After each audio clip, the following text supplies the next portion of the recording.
So one project I'm currently working on asks the question, when and why do people want to interfere with others' voluntary transactions? When do they want to be paternalistic?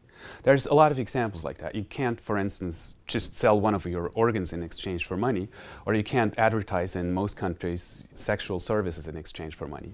And there are many other examples like that, and one of the reasons is that a lot of people feel if you were allowed to do that, you would hurt yourself. It's an interesting factual question whether this is actually true, which I've looked at in previous research. In this project, I want to see whether people might have systematic biases in what they think would be good for others.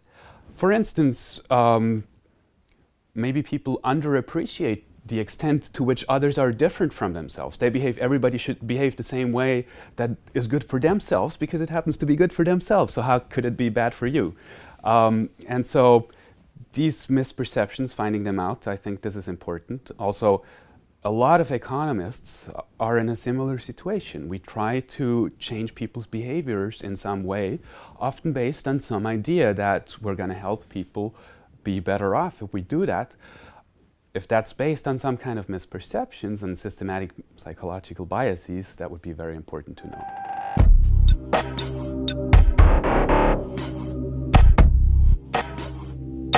So it's a book that has made me become a behavioral economist at all. It's Ernst Fehr's The Psychological Foundations of Economics, which I read in high school, at which point I decided I want to do this as a job. As a concrete paper, it's, I guess, Doug Bernheim and Antonio Rangel's The Foundations of Behavioral Welfare Economics. It answers in a very rigorous way, how should we assess whether some policy intervention is making people better off? And the reason I like it is because they are quite modest. They say, you shouldn't just pick one model and look according to that model whether you made people better off or not. They say, you should pick all models. And then, if even according to the most pessimistic of them, you've made people better off, it's probably a good policy. If even according to the most optimistic one, you failed to make people better off, it's probably not a very good policy. And if the models disagree, well, then you shouldn't just pick one, but then you should embrace the ambiguity and wait until you have better data, more information, until you reach a judgment. It's a very non-paternalistic approach, and this objective, non-paternalistic approach, I think, is what has contributed a lot to the success of economics over the past century, really. And I think we can adopt that approach in behavioral economics as well. That will make behavioral economics a more successful endeavor.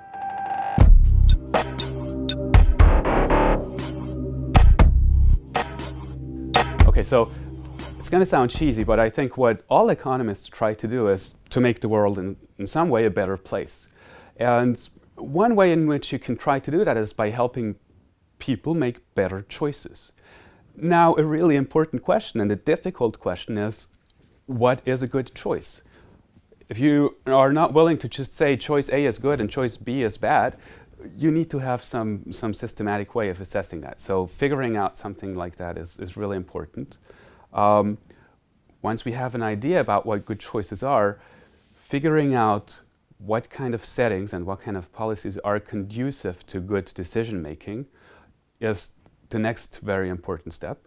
And this has applications all throughout economics.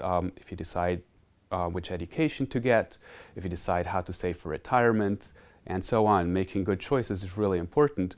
And as a parent, I'm very aware that this is one of the things where economics has very broad implications.